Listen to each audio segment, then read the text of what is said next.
Number two, a second way we give is through our offering. I think I was probably like 13 years old. I remember sitting in church. The pastor asked if anybody had a testimony to share, something that awesome that God had done for them in their life in the previous week. And my dad stood up and he told a story, and I just never forgot it. He said that he had gotten up, and now mind you, at that time, my dad's work he worked for SLM or Buddy L, Coleco, one of the three, whatever one was last in Mayfield, and it had moved south. And so my dad had lost his job because the company had moved, and he was doing some freelance work. But I remember that our family at the time was really struggling financially.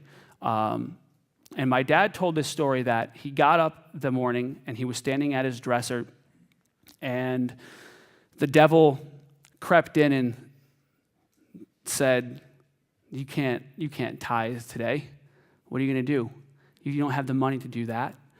And my dad gave this testimony about how he battled back and forth with the devil. Like, you can almost picture that at a dresser, taking 3 steps away, leaving the checkbook, and then going back, like, oh, maybe. And back and forth he battled.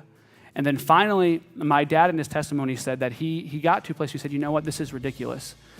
I know that if I am biblical and if I'm faithful what God has blessed me with and show myself to be a good steward, if I'm biblical with that and I give to him for my first fruits, I know that his word says that he's going to provide for me and he's going to make a way.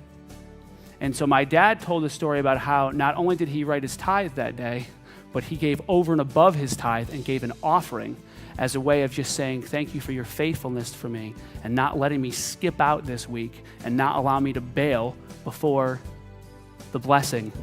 And so he wrote extra and put it in the offering plate. And I will tell you this, you can go to wherever it may have gone or whatever it all started, but I know this, that within a year or two after I heard that testimony, that's when my dad started his business, and God blessed that business, more than what we ever thought that it would as a family. And because of that business, Love City is here today, as well as other ministries were strongly and greatly affected because of that.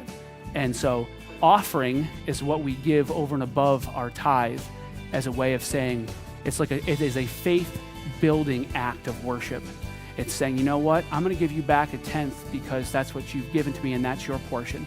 But I want to give you something extra because I know that you have done this. So take this and multiply it in your work.